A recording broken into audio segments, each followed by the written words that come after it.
da Casa Civil distintos premios. Entre as súas obras destacan Ben Sanao, gañador do Premio Xudais de Novela, e Guille, publicado no pasado. No ámbito de investigación, apreciamos a investigación referente a Rosalía, de Rosalía Alleste, de 3 anos docente, por exemplo.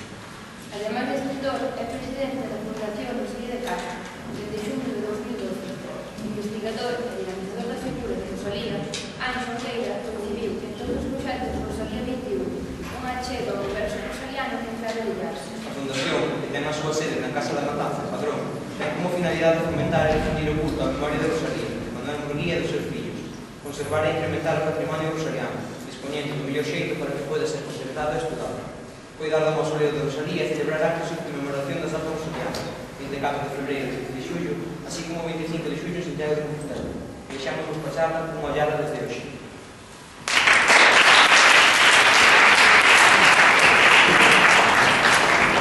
Para mí é unha honra, non? Unha altísima honra vir por primeira vez a falar a Rianxo, ao Instituto de Rianxo. Vou falar de unha visión xeral de Rosalía de Castro, da que xa supoño que sabedes moito. Este ano pasado conmemoráronse os 150 anos da publicación de Cantares Gallegos. E foi un ano espectacular, non sei se o vistes nos xornais ou na televisión, que se falou, bueno, sí, bastante, de Rosalía de Castro. E a propósito dun libro que moitos, en xeral, desconsideraban, porque todo o mundo, cando pensa en Rosalía de Castro, na súa poesía, pensa sobre todo en Follas Novas. Ese libro internacional, ese libro onde fala da sombra, do cravo, ese libro trascendente, filosófico, da saudade, non sei que máis. En cambio, Cantares Gallegos estaba considerado por moitos, por mí non, como un libro folclórico, un libro costumístico, porque Rosalía era unha autora así, costumista, folclórica, natural. Eu penso que non, para nada, para nada. Cantares Gallegos é un libro clave na historia da literatura galega. É un libro que nos demostra a talla intelectual e literaria de Rosalía de Castro. Con 21 anos, esta autora publicou estas palabras que vou ler. Jamás ha dominado en mi alma la esperanza de la gloria, ni he soñado nunca con los laureles que oprimiesen mi frente. Solo cantos de independencia y libertad han palpucido mis labios, aunque alrededor hubiese sentido desde la cuna ya el ruido de las cadenas que debían aprisionarme para siempre. Porque el patrimonio de la mujer son los grillos de la esclavitud. Yo, sin embargo, soy libre. Libre como los pájaros, como las brisas, como los árboles en el desierto y el pirata en la mar. Libre es mi corazón, libre mi alma y libre mi pensamiento, que se alza hasta el cielo y desciende hasta la tierra, soberbio como el luzbel y dulce como una esperanza. Unha moza que con 21 anos escribiu estas palabras non pode ser unha escritora de lareira, como quixeron facer ver a Rosalía de Castro. Unha escritora popular, unha escritora natural, de talento natural. Non. Con 21 anos, despois de ler este texto, sabemos que Rosalía é unha intelectual do seu tempo. É unha intelectual afouta, é dicir, lanzada, é dicir, revolucionaria. Solo cantos de independencia e libertad andan. Quería deciros que cando publica Cantares Gallegos, é dicir, se este texto é do 58 e Cantares é do 63, pasaron 5 anos. Rosalía ia deixar de ser unha escritora revolucionaria, afouta, lanzada, feminista. Iba a abandonar as ideas de liberdade, igualdade e independencia. ao escribir cantares gallegos? Para nada. Non, ela seguiu con esas ideas. O que pasa é que Cantares Gallegos é un libro no que Rosalía utiliza unha estrategia. Cantos, vaguas, queixas, suspiros, serán, rodarías, paisaxes, diversas espirales, todo aquilo, en fin, que pola súa forma é colorido é digno de ser cantado.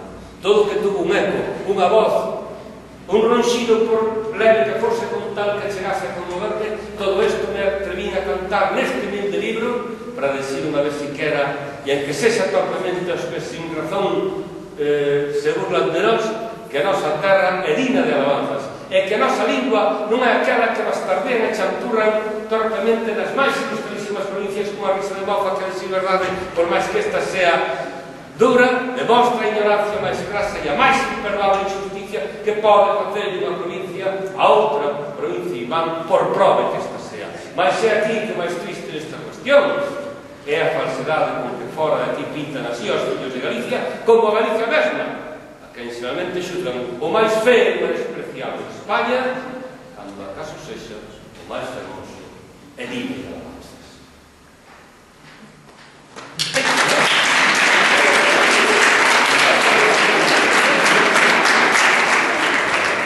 Hai que aplaudir a Rosalía. Toca a corda na que continuamos bailando e cantando. Toca a corda da dignidade para Galicia dese programa.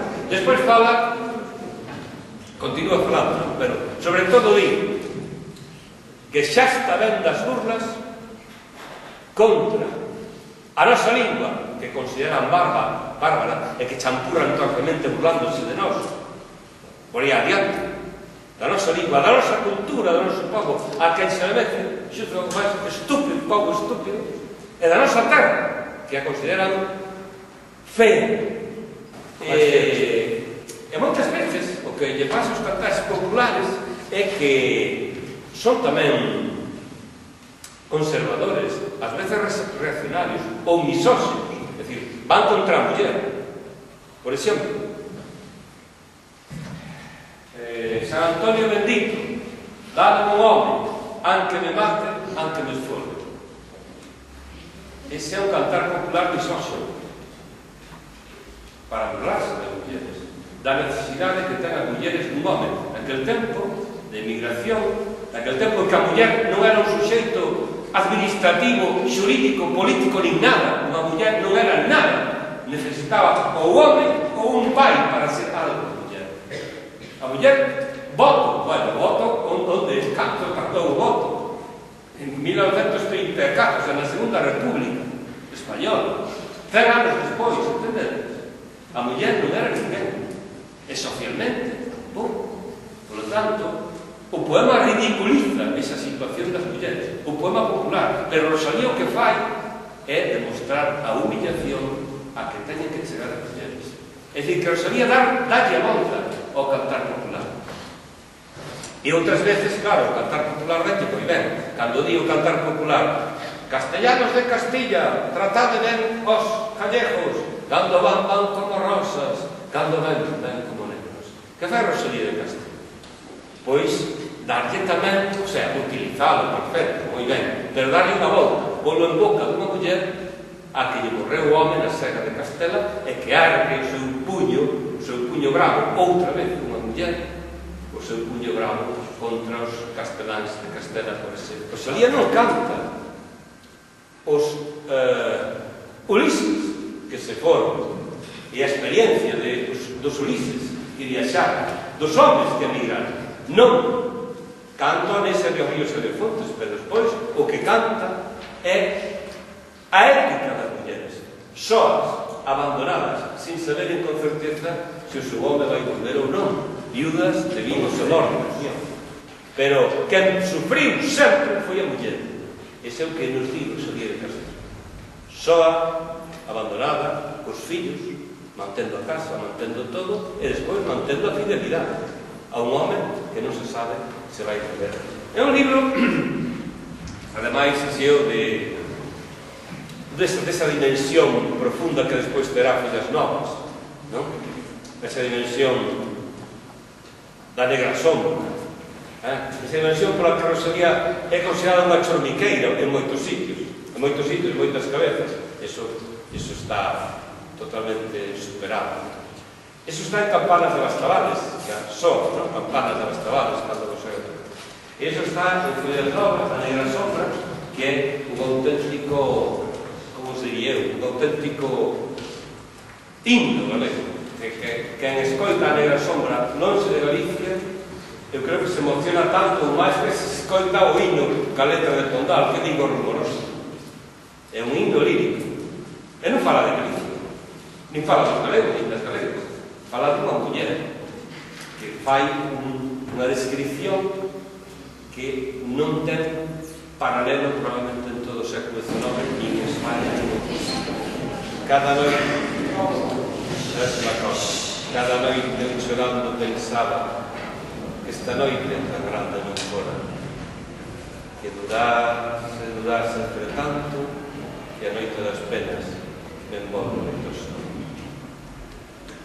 Mas a luz insolente do día constante e traidora, cada amanhecida penetraba radiante de gloria hasta o leito deume tendera cos miños cuboxas. Desde entonces busquei as tinieblas máis negras e fondas e busqueinas en vano, que sempre tras da noite topaba a hora.